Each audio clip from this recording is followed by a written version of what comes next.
Dari Islam ke Kristen, Yesus temui aku lewat mimpi dan anakku yang lumpuh disembuhkan. Stay di sini di Kesaksian Luar Negeri Podcast. Namaku Dan Elias. Aku orang Lebanon, Amerika. Aku berasal dari Lebanon, dari sekte Druze, yaitu salah satu sekte kecil dalam Islam. Populasi sekte ini hanya sekitar 2% dari populasi Lebanon. Jadi kalau dihitung secara global, sangat kecil sekali. Aku lahir di Arab Saudi, tepatnya di Riyadh.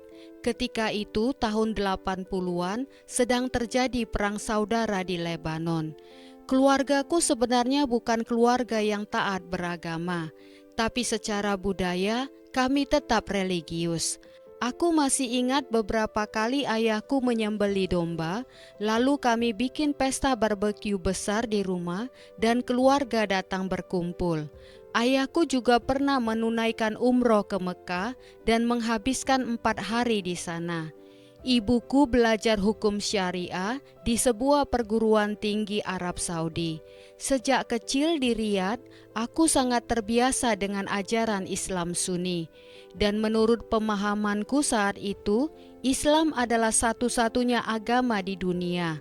Aku tidak tahu apa-apa soal agama lain. Itulah yang aku lihat setiap hari, di rumah, di sekolah, di tempat kerja, di mana-mana. Dan itu menjadi hal yang normal, bahkan satu-satunya kebenaran yang aku tahu. Lalu aku pindah ke Amerika tahun 2001 dan menikah pada tahun 2011. Istriku orang Lebanon Amerika juga, dari keluarga Muslim Syiah, dan keluarganya sangat taat. Sebelum ayahnya menerima aku masuk ke keluarga mereka, aku harus pergi ke seorang syekh ulama dari kalangan Syiah dan mengucapkan syahadat lagi. Padahal aku sudah tumbuh besar dengan keyakinan itu sejak lahir, tapi tetap aku lakukan demi pernikahan. Bisa dibilang dari tahun 2011 hingga 4 atau 5 tahun berikutnya, aku menjadi seorang muslim yang taat.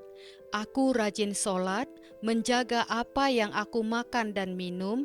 Aku juga mulai berpuasa. Melakukan puasa di Saudi atau di Lebanon sangat berbeda dengan berpuasa di Amerika.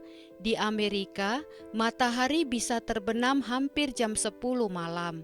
Khususnya di tempat tinggalku, tapi aku tetap menjalaninya saat liburan atau apapun keadaannya. Pokoknya aku jalani dengan serius. Namun seperti yang pernah aku alami di Arab Saudi dulu, ketika aku mulai benar-benar menjalani ajaran agama Islam, selalu saja ada rasa penolakan dalam hatiku. Aku tidak tahu kenapa. Mungkin karena tekanan yang terlalu kuat, karena dulu negaranya sangat ketat. Sekarang memang sudah lebih terbuka, tapi waktu aku tinggal di sana, situasinya sangat berbeda. Dulu ada yang disebut polisi agama. Aku biasa menyebut mereka seperti kaum Farisi. Jadi saat waktu sholat tiba, engkau tidak boleh berada di jalan kalau tidak mau ditangkap. Engkau harus ada di rumah atau di masjid. Kalau engkau ada di pusat perbelanjaan bersama seorang wanita yang bukan ibu atau kakak adik perempuanmu, engkau harus pastikan tidak terlihat oleh polisi agama kalau tidak mau ditangkap. Bukan berarti semua orang melanggar, tapi aturan benar-benar ketat saat itu. Menurutku, semua tekanan dan paksaan itu justru membuat aku merasa menjauh. Bahkan beberapa ajaran atau materi agama pun terasa asing atau berat di hatiku. Aku tidak pernah bilang ke siapa-siapa soal ini, tidak ke teman, tidak ke keluarga, tapi ada rasa penolakan dalam hatiku. Kupikir ajaran ini menekankan bahwa semua tergantung pada perbuatanmu, tanpa masuk ke dalam struktur ajarannya. Konsep bahwa perbuatan kita bisa menyelamatkan atau membuat kita jadi orang baik, itu seperti kita memaksakan diri untuk jadi benar, bukannya membiarkan orang mendengar pesan kebenaran dan meresponnya karena kasih, tapi karena dipaksa. Menurutku, inilah inti persoalannya. Aku merasa seperti ditolak secara otomatis. Waktu aku datang ke Amerika, bertahun-tahun kemudian, aku benar-benar menjadi pribadi yang taat. Ini sudah masuk tahun keempat atau kelima aku menjadi religius. Waktu itu bulan Ramadan dan sedang musim panas yang panjang. Malam itu adalah malam Lailatul Qadar, malam yang dianggap sangat agung. Aku pergi ke masjid dan aku berniat melakukan 100 salat. Setiap salat itu 2 rakaat, jadi total 200 rakaat. Aku ingin melakukannya sepenuh hati untuk Tuhan. Sejak dulu aku memang mengasihi Tuhan. Aku cenderung lebih religius dibanding semua orang di keluargaku. Mungkin memang Tuhan sudah menaruh kasih itu dalam hatiku sejak awal. Tapi saat itu, sang ulama malah memberi ceramah yang bukannya menyemangati, tapi terus membahas cara-cara orang salat atau berdoa, seolah-olah menyalahkan. Dalam hatiku aku berkata, aku sudah puasa seharian, dengan tetap bekerja, bangun jam 6 pagi, nyetir 1 jam ke tempat kerja, semua itu dalam keadaan berpuasa. Sementara engkau, mungkin engkau tidur siang. Kenapa aku harus mendengarkan ceramah seperti ini? Dari situ muncul lagi perasaan yang pernah aku alami sebelumnya, penolakan dari dalamku. Bahkan dulu ketika membaca Al-Quran, aku sering menemukan bagian-bagian yang menurutku gelap, bagian-bagian yang justru membuatku menjauh. Banyak orang religius berkata bahwa untuk benar-benar mengerti Al-Quran, kita harus bisa bahasa Arab. Aku orang Lebanon. Aku belajar bahasa Arab sepanjang masa SMP dan SMA. Aku juga dibesarkan di Arab Saudi, tempat di mana Islam bermula. Jadi aku paham bahasa Arab. Tapi meskipun begitu, setiap kali aku membaca Quran dan mencoba lebih dalam membacanya, aku selalu seperti menabrak tembok dan akhirnya berhenti. Walau begitu, aku tidak pernah kehilangan iman kepada Tuhan. Aku selalu percaya kepadanya. Tapi aku seperti tersesat. Aku benar-benar tidak tahu apapun tentang agama lain. Percaya atau tidak, waktu pertama kali aku mengenal beberapa hal tentang kekristenan, aku sangat kaget. Mungkin terdengar seperti orang yang hidup di gua atau berasal dari planet lain. Tapi itulah kenyataannya. Dulu aku benar-benar tidak tahu apa-apa tentang kekristenan. Yang aku tahu hanya Islam. Jadi ketika itu aku tidak lagi bisa hidup religius seperti sebelumnya. Aku merasa seperti ada sesuatu yang hilang. Kemudian aku mulai mempertanyakan tentang puasa. Karena saat itu aku punya pekerjaan yang sangat berat. Dan pekerjaan itu benar-benar menguras tenagaku. Waktu itu kami sudah punya 2 anak di rumah. Aku harus berangkat kerja pagi-pagi sekali dan puasa menjadi terasa sangat berat.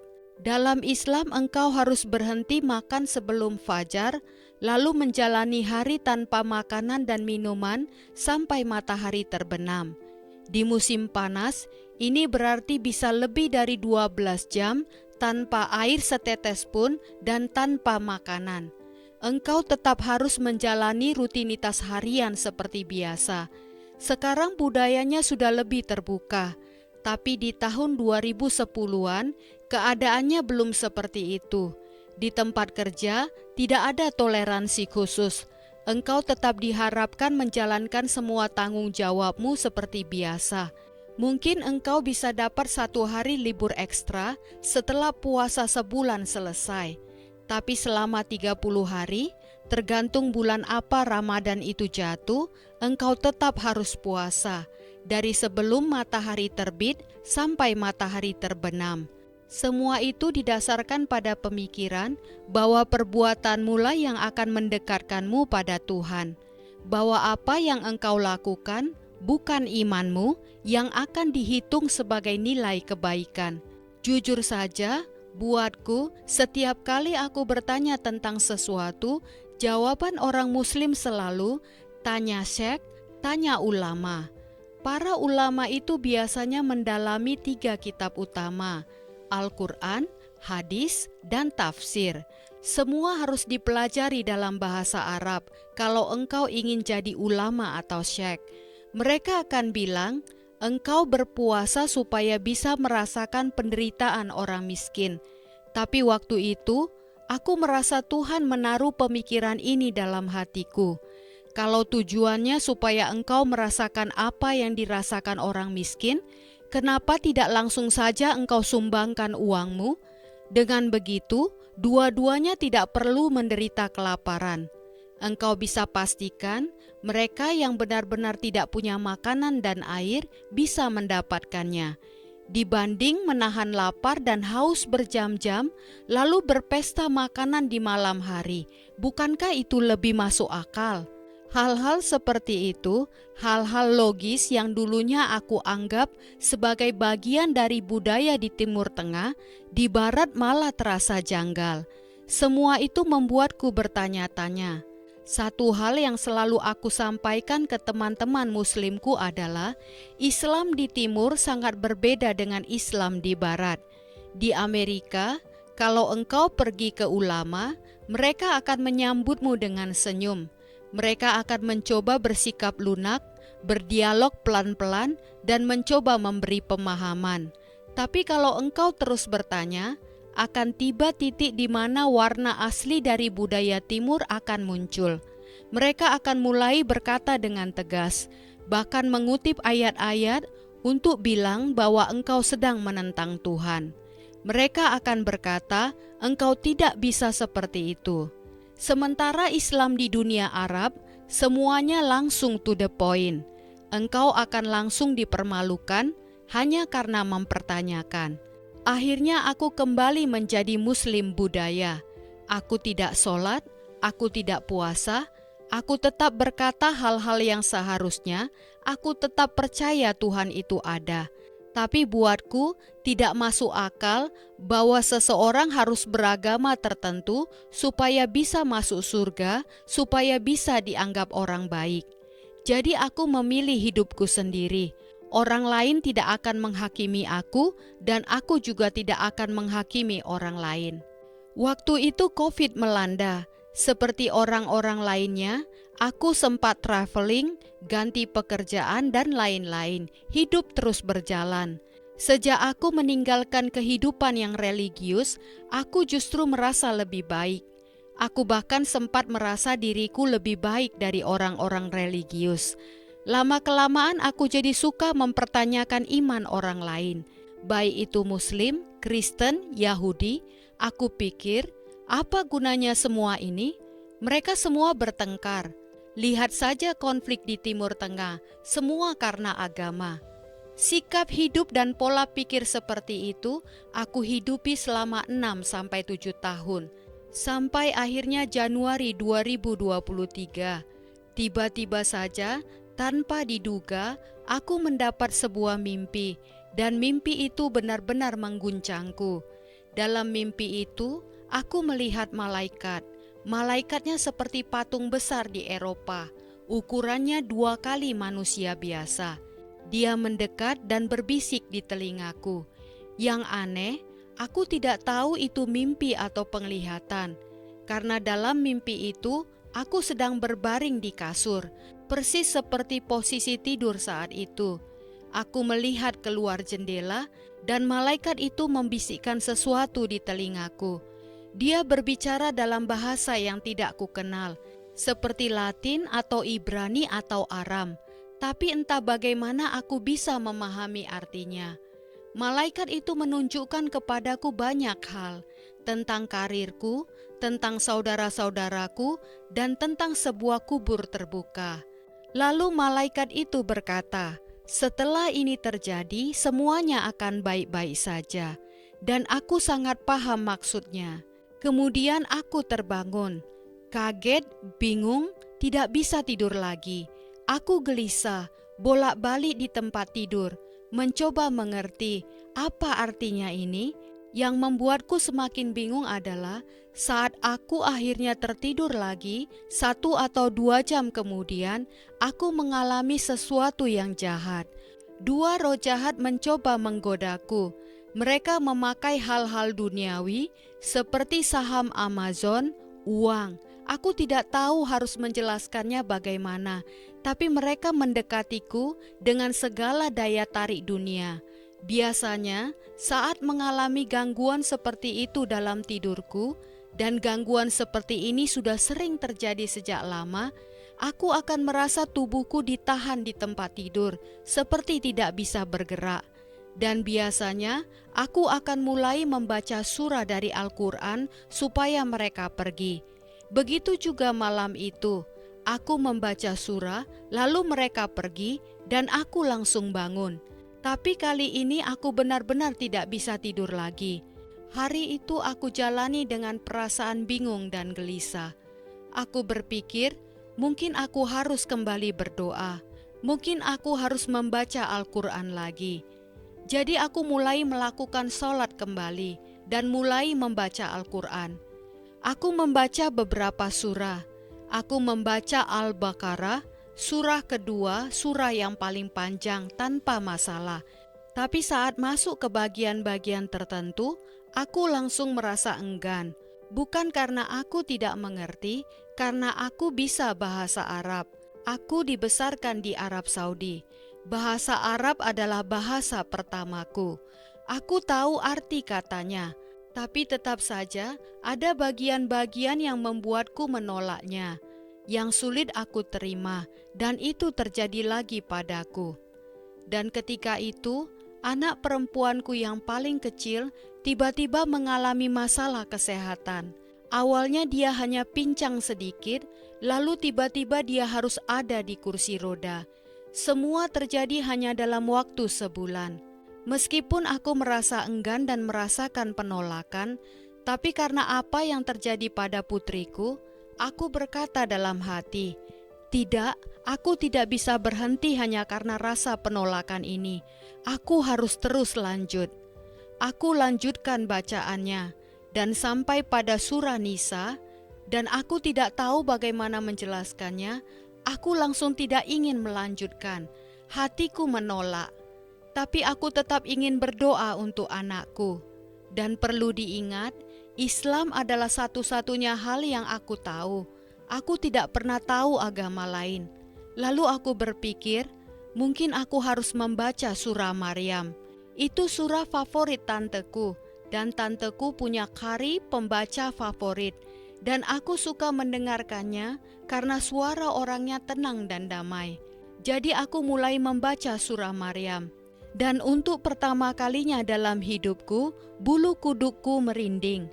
Itu terjadi saat aku membaca, malaikat Gabriel menyampaikan kepada Maria bahwa dia akan mengandung dari Roh Kudus, bahwa dia akan punya seorang anak laki-laki tanpa suami, bahwa dia tidak perlu ragu pada kuasa Tuhan.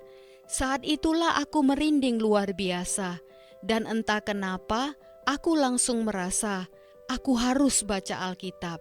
Dan aku tahu dalam hatiku, aku harus membuka perjanjian baru, bukan perjanjian lama. Waktu itu aku sudah tahu ada perjanjian lama dan perjanjian baru. Tapi sesuatu di dalamku menuntunku untuk membaca perjanjian baru. Sebagai orang Arab Muslim, aku punya kesombongan bahwa teks berbahasa Arab adalah yang paling akurat dibanding bahasa lain. Karena itulah yang kami yakini, bahwa hanya Al-Quran yang murni, tidak pernah diubah, sempurna. Itu keyakinanku sejak kecil. Kemudian aku temukan aplikasi Alkitab yang bisa aku dengarkan dalam bahasa Arab. Dan aku mulai mendengarkannya saat perjalanan ke kantor. Dan aku tidak tahu apa yang terjadi padaku. Rasanya seperti sedang menonton beberapa episode film di Netflix. Seperti aku tidak bisa berhenti. Aku terus mendengarkan. Bagian saat Yesus berkata, "Sesungguhnya aku berkata kepadamu," aku ulang-ulang kalimat itu seharian. Aku tidak tahu kenapa. Aku terobsesi. Injil Matius benar-benar meninggalkan kesan mendalam buatku. Seperti ada gravitasi yang menarikku terus ke teks Injil Matius itu. Lalu suatu pagi, aku bangun dan harus berangkat kerja. Aku sempat berkata pada diriku, aku mau tidur beberapa menit lagi. Dan saat itu aku mendapat penglihatan. Rasanya seperti ada yang mengangkatku dan membawaku terbang, mengelilingi kayu salib. Aku tahu itu adalah peristiwa penyaliban. Ada 3 salib, dan aku tahu tempatnya seperti wilayah Timur Tengah. Aku terbangun, benar-benar kaget. Aku baru saja melihat penglihatan tentang 3 salib. Sementara di waktu-waktu itu, aku sedang membaca Perjanjian Baru. Dan dalam pikiranku, aku bertanya-tanya, mana yang benar, Islam atau kekristenan? Perlu diketahui, waktu itu aku belum tahu tentang konsep-konsep kekristenan, seperti keilahian Yesus, bahwa Yesus adalah Tuhan dan sebagainya. Aku masih belajar. Semuanya ini benar-benar menggangguku dalam arti positif. Lalu aku sampai pada bagian di mana Yesus berkata, "Apapun yang engkau minta dalam namaku akan diberikan kepadamu." Dan saat itu kondisi anakku terus semakin memburuk. Suatu malam, anakku itu merasa sangat kesakitan. Aku harus menggendongnya dan menepuk-nepuk punggungnya, mengayunnya perlahan ke depan dan ke belakang di dekat perapian. Malam itu dingin sekali di Michigan. Saat itu usianya sekitar 8 atau 9 tahun. Sebelum dia tertidur, dia berkata dengan pelan, "Ayah, terima kasih sudah menemaniku malam ini." Dan sebagai seorang ayah, kata-kata anakku itu benar-benar menyentuh hatiku. Dan dalam hati aku berkata, "Ini memang tugasku. Engkau tidak perlu berterima kasih, karena aku melakukan tugasku." Setelah itu aku membaringkan dia pelan-pelan di sofa supaya tidak membangunkannya. Karena kalau dia terbangun, rasa sakitnya akan kembali lagi. Jadi aku harus sangat berhati-hati. Lalu aku jatuh, merasa hancur. Bukan secara fisik, tapi secara emosional. Aku berlutut, dan untuk pertama kalinya dalam hidupku, aku berdoa dan berkata, "Tuhan Yesus, Engkau berkata jika aku berdoa dalam namamu, apapun yang aku minta akan diberikan. Tolong sembuhkan anak ini. Ambil rasa sakitnya dan berikan padaku. Apapun itu asalkan Engkau mengambil rasa sakit itu darinya." Keesokan harinya aku harus pergi keluar kota. Jadi sebelum mereka bangun, aku sudah mengemasi koper dan berangkat ke bandara. Aku sudah berada di pesawat beberapa jam. Lalu aku menerima pesan di handphone dari istriku. Dan dalam pesan itu, aku melihat video anakku berjalan. Padahal sebelumnya dia ada di kursi roda, merintih kesakitan. Tapi sekarang dia berjalan berkeliling rumah. Aku tidak bisa mempercayainya.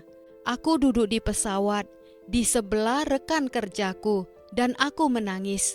Mereka bertanya, "Engkau tidak apa-apa?" Aku hanya menjawab, "Aku baik-baik saja." Tapi bagiku itu seperti keajaiban. Sejak hari aku pertama kali berdoa kepada Yesus, semuanya menjadi berubah. Anakku mulai berjalan, jadwal dokter yang sebelumnya penuh tiba-tiba terbuka karena ada pasien yang batal. Anakku bisa dapat waktu lebih panjang dengan dokter. Semuanya seperti rangkaian mukjizat. Jadi pada titik itu, tidak ada lagi keraguan dalam hatiku. Aku tahu apa yang aku percayai sekarang. Tinggal satu hal besar yang masih membuatku bergumul, yaitu tentang keilahian Yesus Kristus, Trinitas. Bagaimana ini bisa dipahami? Pengalaman yang aku dan anakku alami merendahkan hatiku. Aku mulai menyadari bahwa bahasa Arab bukanlah satu-satunya bahasa terbaik di dunia. Dan aku pun mulai mendengarkan Alkitab dalam bahasa Inggris. Aku mengunduh aplikasi Hello karena waktu itu aku sedang menonton film The Chosen dan aktornya Jonathan berkata, "Unduh aplikasi Hello." Jadi aku ikuti. Di aplikasi itu ada program membaca Alkitab dalam setahun dengan Pastor Mike. Perlu diketahui, program itu direkam setahun sebelumnya. Tapi entah bagaimana, saat aku mendengarkannya pada hari itu, aku yakin saat itu sedang musim panas. Pastor Mike tepat hari itu sedang membahas tentang keilahian Yesus Kristus. Dia berkata, Yesus adalah Tuhan. Dan aku langsung berkata, wow, aku mulai belajar. Aku mulai melihat ayat-ayatnya dan mendengar langsung dari seorang pastor bahwa Yesus adalah Tuhan. Aku hanya bisa berkata, oke, aku tidak meragukannya. Setelah semua yang terjadi, anakku yang disembuhkan secara ajaib, semua penglihatan yang aku alami, aku tidak bisa lagi menyangkal. Aku tidak ragu. Dan entah bagaimana, ketika aku menyalakan radio, radio juga berkata, Yesus adalah Tuhan. Lalu aku menyalakan TV, dan hal yang sama terjadi. TV juga berkata, Yesus adalah Tuhan. Aku seperti dibombardir dari segala arah. Tuhan benar-benar sedang berbicara kepadaku dengan caranya yang misterius. Waktunya Tuhan selalu sempurna. Pengalamanku, tempat aku dilahirkan, latar belakang keluargaku, masa-masa saat aku down dengan iman, semua bagian dari rencana Tuhan. Kita hanya perlu membuka hati dan pikiran untuk memahami. Sekarang aku menerima semua itu, tapi masih ada satu tembok besar yang perlu aku lewati, yaitu keyakinan yang sudah tertanam dalam diriku sejak kecil sebagai Muslim, bahwa Al-Quran adalah satu-satunya kitab suci yang benar, bahwa Nabi tidak pernah berdosa. Semua itu tidak boleh dipertanyakan, tapi tembok-tembok itu perlahan mulai runtuh. Perlahan tapi pasti, aku mulai menemukan berbagai sumber dari Islam seperti hadis. Ketika aku membaca bagaimana Al-Quran disusun, saat aku melihat semua itu, kebenaran sebenarnya sudah ada di situ, di depan mata. Jadi sebagai seorang Muslim, sebenarnya kebenaran itu bisa terlihat, bahwa ternyata semua ini tidak seperti yang kita kira. Ternyata semuanya berbeda. Dan akhirnya sekarang aku berada di titik di mana aku tahu siapa Yesus itu. Aku tahu imanku. Aku tahu bahwa aku milik Tuhan. Dan saat itu, aku sedang menjalani masa sangat baik dalam hidupku. Suatu malam aku pergi tidur setelah berdoa. Sekarang aku mulai berdoa beberapa kali sehari, seperti Daniel dalam Alkitab. Lalu aku mengalami mimpi dari segala mimpi, penglihatan dari segala penglihatan. Dalam mimpi itu, aku bersama seseorang yang aku yakini adalah Rasul Petrus. Aku memanggilnya, Rasul Petrus, Rasul Petrus. Kami berada di sebuah ruangan yang sangat besar, dipenuhi jendela dan pintu yang besar dan tinggi. Aku bahkan tidak bisa menggambarkannya dengan kata-kata. Lalu aku melihat seseorang datang, melayang mendekat kepadaku, dan saat aku menatapnya, dialah yang aku dan engkau juga sebut sebagai Yesus dalam kemuliaannya. Sosoknya seperti yang tertulis dalam kitab Yehezkiel dan kitab Wahyu. Aku bahkan sempat menggambar wajahnya. Aku tidak akan tunjukkan di sini, tapi aku sering melihat kembali gambar itu. Dia datang mendekatiku dan meletakkan tangannya di atas dadaku, seperti memberi kekuatan. Aku tidak bisa menjelaskannya, rasanya seperti terangkat ke atas. Itu mimpi yang luar biasa.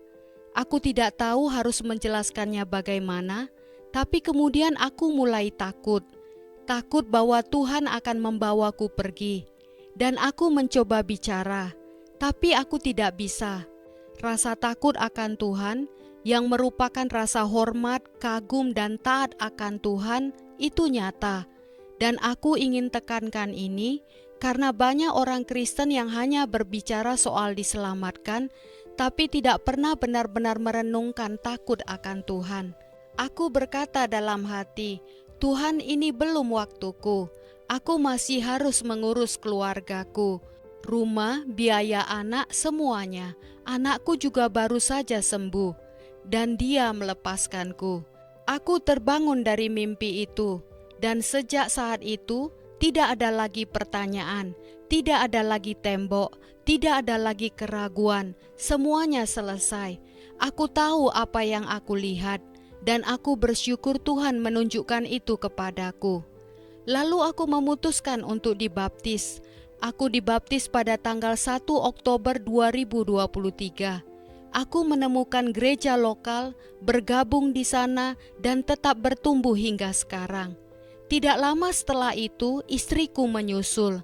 Seperti di awal aku katakan, istriku berasal dari keluarga Sia yang sangat taat. Dia juga bertobat dan dibaptis, dan kedua putri kami pun juga sudah dibaptis. Kepada saudara-saudariku dalam Kristus, yang bisa aku katakan adalah Tuhan itu aktif, Tuhan itu sangat-sangat aktif.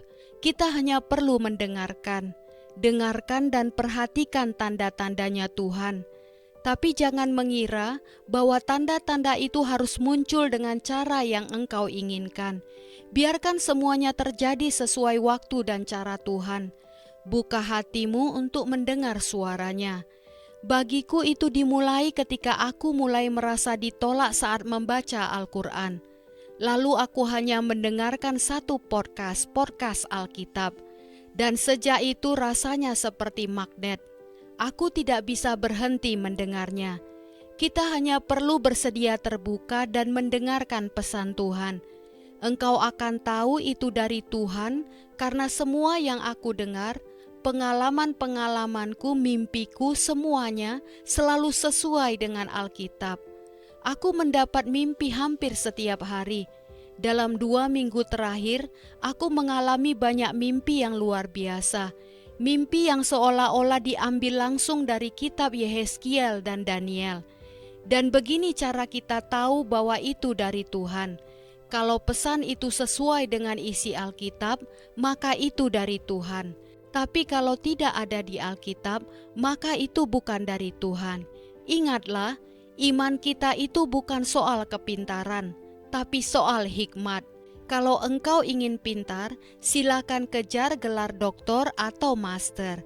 Tapi kalau engkau ingin jadi bijaksana, dengarkan kisah Tuhan. Bukan sejarah, tapi kisah Tuhan. Alkitab adalah cerita Tuhan. Punya keyakinanlah akan imanmu. Ada lebih dari 5.600 manuskrip perjanjian baru, dan semuanya menyampaikan pesan yang sama. Ada perbedaan kecil dalam teks yang sangat tidak signifikan, tapi 99% tidak mengubah maknanya. Jadi tetaplah membaca firman Tuhan. Kalau engkau ragu, buka kembali Alkitabmu. Dan kepada saudara-saudaraku Muslim, izinkan aku berbagi hal ini. Hal pertama yang aku lakukan ketika tahu bahwa aku akan mengikut Yesus adalah membandingkan kedua agama, Islam dan Kristen. Kalau engkau melihat dari Al-Quran saja, engkau akan tahu bahwa 82% nabi-nabi dalam Islam sama dengan yang ada di Alkitab. Tidak ada satupun nabi besar dalam Alkitab yang ditolak dalam Islam. Nama-nama seperti Yesaya, Yeremia, Abraham, dan Adam yang semuanya dianggap nabi dalam Islam ada di Alkitab. Tapi bedanya, di Alkitab engkau tidak akan mendapatkan cerita mereka secara acak, potongan-potongan. Engkau akan tahu kisah mereka dari awal sampai akhir. Engkau akan tahu cerita umat Tuhan. Engkau akan tahu bahwa orang Yahudi itu sebenarnya saudara dan saudari kita. Kita semua adalah anak-anak Abraham, baik dari jalur Ismail maupun Ishak. Kita tidak perlu bermusuhan. Kita hanya perlu menerima bahwa kita semua bersaudara. Terimalah pesan ini, terimalah kebenaran Tuhan. Kalau engkau punya keraguan terhadap Alkitab, gunakan 1% saja dari keraguan itu untuk meneliti fondasi Islam pada 3 pilar utama itu, Quran, hadis, dan tafsir. Dengan hanya melihat hadis, engkau akan sampai kepada Yesus. Serangan atau keraguan yang sering engkau arahkan kepada Alkitab, sebenarnya Alkitab bisa membela dirinya sendiri lewat sejarah, bukti-bukti Alkitabiah, bahkan non-Alkitabiah. Tapi Al-Quran tidak bisa melakukan hal yang sama.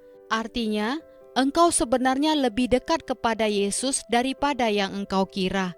Dan Yesus mengasihimu. Dia ingin engkau mengikutinya. Miliki pikiran yang terbuka. Jangan tertipu hanya karena engkau lahir dalam suatu agama. Jangan mudah percaya saat diberitahu bahwa orang di luar sana bohong. Itu bukanlah kebenaran. Cari tahu sendiri, bacalah Alkitab.